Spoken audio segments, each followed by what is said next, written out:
magkaibigang sina Claro at Bughaw. Kwento ni Jennifer Roxanne Daes, guhit ni Ara Villena. Sina Claro at Bughaw ay matalik na magkaibigan.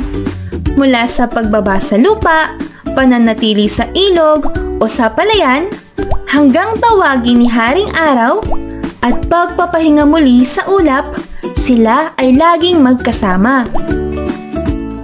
Mapunta man kayo sa iba't ibang bahagi ng mundo, tiyak ay babalik din kayo sa ulap. Masayang ikinuwento ni Haring Araw na ang mga patak ay maraming naitutulong sa mundo, lalo na kung sila ay magtutulungan at magsasama-sama. Ang iba ay makatutulong sa pagpapanatili ng anyong tubig sa mundo. Ang iba naman ay nakatutulong sa kalusugan ng mga halaman, tao at mga hayop. Isang araw, sina Claro at Bughaw ay naghihintay sa ulap para sa kanilang ibang kasama bago sila bumaba sa lupa.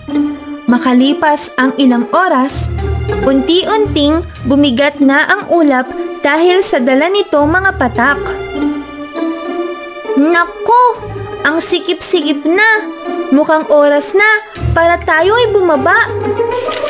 Sa bigat ng ulap at pagkakagulo ng mga patak, nagkaroon ng mga kulog at kidlat. Nagulat ang mga patak at dahil dito, tuluyan nang nagkahiwalay sina Claro at Bughaw.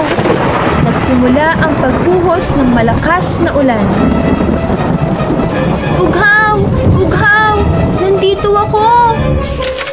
Pagkatapos ng ulan, namulat si Claro at nakita ang kanyang sarili sa isang palaisdaan. Lumingon siya sa kanyang paligid, ngunit wala rito si Bughaw. Unang beses namin itong nagkahiwalay ni Bughaw. Ano kaya ang gagawin ko? Namulat naman si Bughaw sa di kalayuang palayan. Nalungkot siya nang malamang hindi niya kasama ang kanyang kaibigan. Lumipas ang ilang araw at nanatili sila sa kani-kanilang lugar. Inalala ang mga salita ni Haring Araw. Tinulungan nila Claro at Bughaw ang iba pang mga patak. Si Claro ay naglaan ng oras kasama ang iba't ibang klase ng isda at halamang dagat. Napanatili nilang maayos ang tirahan para sa mga ito. Si Bughaw naman ay nakakilala rin ng ibang kaibigan.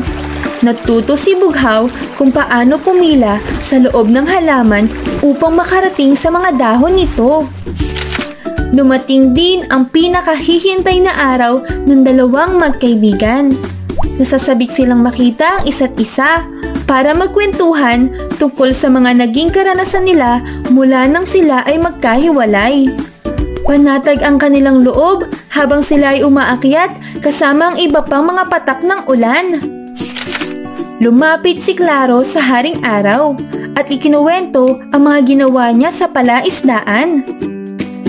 Sana ay nakasama ko si Bughaw at sabay naming naranasan at nakita ang mga ito. Paglingon ni Claro, nakita niya si Bughaw at dali-daling nilapitan ito. Bughaw! Sa wakas ay nandito ka na! Ang dalawa ay masayang nagkamustahan at sabay na nagpahinga sa ulap.